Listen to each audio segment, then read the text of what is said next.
UGC net की 5 ऐसी myths बताने वाली हूं जो स्टूडेंट्स को प्रिपरेशन शुरू करने से पहले ही मेंटली वीक बना देती हैं। मिथ नंबर 1, एमए कंप्लीट होने के बाद ही प्रिपरेशन शुरू करूंगा।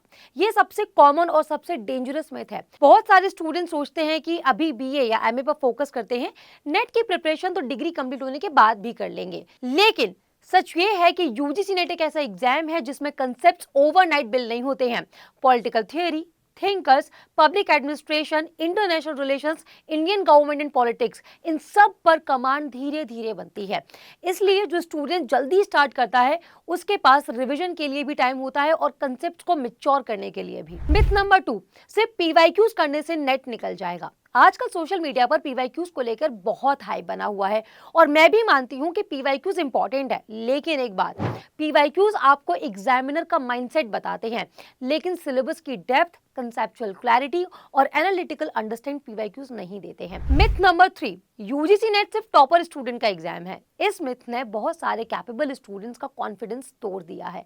हर साल मुझे स्टूडेंट्स मिलते हैं जो कहते हैं मैम मैं टॉपर नहीं था, मेरी एकेडमिक जर्नी परफेक्ट नहीं रही। लेकिन एक बात याद रखिए, यूजीसी नेट परफेक्शन का एग्जाम नहीं है, ये परसिस्टेंस का एग्जाम है। मिथ नंबर 4, पेपर 1 इजी है, लास्ट में कर लेंगे। पेपर 1 को इग्नोर करना स्टूडेंट्स की सबसे कॉस्टली मिस्टेक में से एक है। एग्जाम के बाद कई स्टूडेंट्स को रियलाइज होता है कि कुछ मार्क्स और होते तो कट ऑफ क्रॉस हो जाता।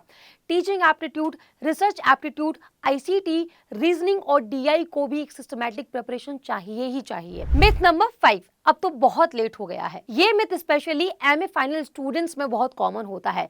स्टूडेंट्स कंपेयर करना शुरू कर देते हैं, किसी ने प्रिपरेशन पहले शुरू कर दी, किसी के नोट्स कंप्लीट है, किसी ने कोचिंग ज्वाइन कर ली और फिर वो खुद को रेस से बाहर मान लेते हैं।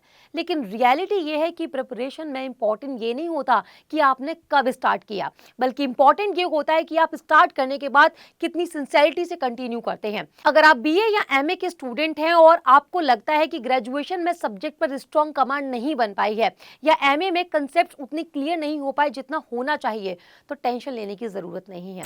इसीलिए स्टडी आईक्यू पर शिखर जेआरएफ बैच डिजाइन किया गया है, जहां आपको बेसिक टू एडवांस अप्रोच के साथ पॉलिटिकल साइंस पढ़ाया जाएगा। चाहे आप फाउंडेशन बिल्ड कर रहे हो या जेआरएफ टारगेट कर रहे हो, फोकस रहेगा कंसेप्चुअल क्लैरिटी और एग्जाम ओरिएंटेड प्रिपरेशन पर।